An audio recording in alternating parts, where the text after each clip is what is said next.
recycle some aluminum. Hello everybody, this is Marty, the off-grid gecko, Martin McConnell. And what I have here is a piece of junk scrap steel. So I was at work the other day and throwing away scrap steel, and when I found this piece, it actually had a little chunk of something else attached to the end of it. This was in my scrap pile that I was throwing out, so I asked the boss if I could have it. I recognized it immediately as a decent piece of steel for carving a machete out of. Now when it comes to machetes, a lot of people overcomplicate the matter, and I think a lot of machetes online that are advertised like $60–$70 machetes are actually, I don't know, I've never bought an expensive machete that I liked. I like machetes with cheap, flexible steel, thin steel. This has a little bit of flex to it, so it's actually a little stiffer than what I'm used to, but it's still got a good deal of flex to it front to back, and after I take off some metal from it, should be a little extra flexible. So I'm gonna file it down, polish it up, and turn it into a machete and see how it cuts. So what I've basically done is laid out a design on here, and this took a little bit of doing. Actually, you might be able to tell there are several places where I had to redo the line. So what you want in a good machete is you want a nice meaty part down here at the end, and that gets the weight balance right. The machete's going to feel a little heavy in your hand, so I'm planning on, instead of this being the handle, actually moving it up where it'll grip up here and leaving this pointy end on here. I don't know, glass breaker or a nice sharp point's always nice to have. I may actually end up rounding that off if it becomes a dangerous implement while I'm using the thing. But and then you want a gradual taper from a full tang to that fat part on the end.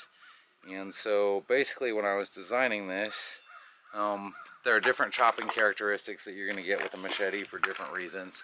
This part down here near where your grip is where you're going to do most of your fine cutting. I don't like sawback machete, so I'm probably not going to put a saw blade on the back of this, because you can also use this for like scraping wood or hides or whatever as a scraping tool, or just to kind of, you know, work wood with it. It's actually a pretty versatile tool, and even though I'm doing all this axe stuff lately, my number one tool that I prefer is a machete, and I'm good with a machete. I spent 3 years depending on one for my livelihood, and so I learned a lot about technique, and I'll probably do like some videos about how to cut with a machete and why different elements are important. But you want flexibility, because I don't even know why, an inflexible machete is not a good thing to have. You tend to bounce off of limbs and sticks and twigs and everything in sight instead of flexing a little bit to account for your swing. You'll glance off of stuff easier if it's not flexible. You don't know, it doesn't feel right when you're cutting, because these are mainly designed for cutting brush and brambles. I also like a really long machete, so you may be able to tell this is quite long. You don't want it too long where it's unwieldy, and I'm not sure if there's a good measurement necessarily, but a cubit from your elbow to your fingertips seems to be a good blade length to me. So this one's going to be about that. It'll be about 20 inches of blade, and then the rest in handle grip. I'm not measuring it precisely. I've just basically line this thing out the way I think it'll chop good, and we're going to try it. And I've gone a little overboard on this one, so I've got a forward turn on the front of the blade. And if you look at this design and you're familiar with machetes, this might look like a kirky, or however it's pronounced, where the blade would actually be on this inside edge, and it's got kind of that swoop shape to it. I'm actually going to be putting the edge on this side as a chopping machete. Kirkies, however they are, they have their place. It's never really been my thing, but I find if the blade comes forward from your hand, that just helps with the slicing action when you're hacking trees, because just the way a machete cuts.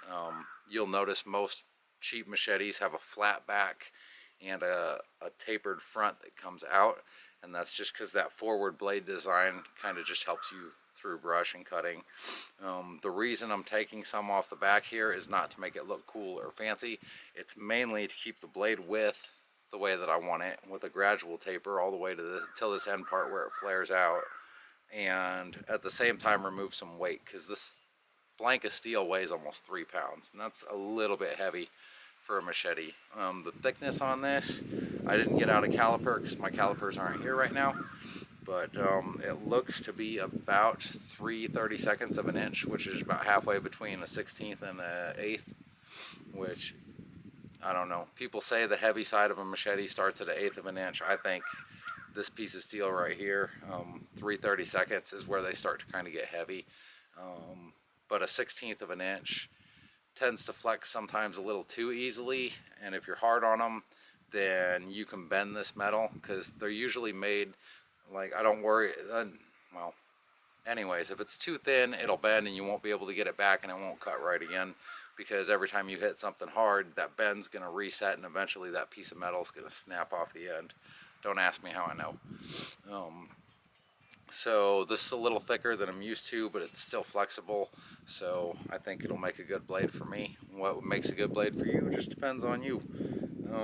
Another thing I've done is I've drawn the tip out almost all the way to the end of this steel.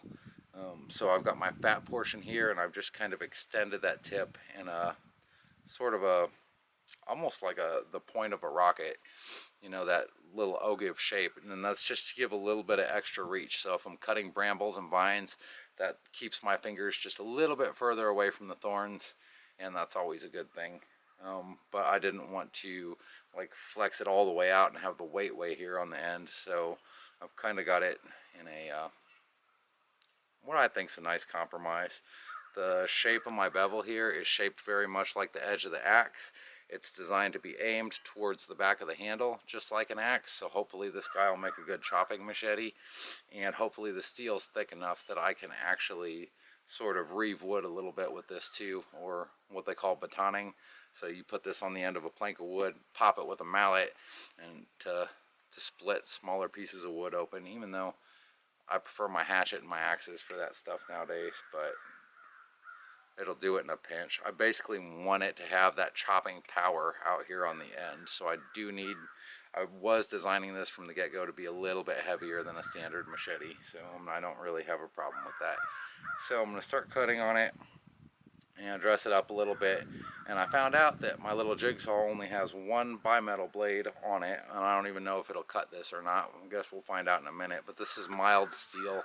That's another thing with machetes. You don't have to use tool steel to make them. You don't want to use something that's super hard. You want something a little flexible with a little bit of give, and I find that machetes with cheap steels tend to be my favorite. I bought a machete when I was surveying, and it was made with some kind of fancy stainless steel, and I absolutely hated that thing from the get-go. Number one, take this out and file it sharp every time you use it.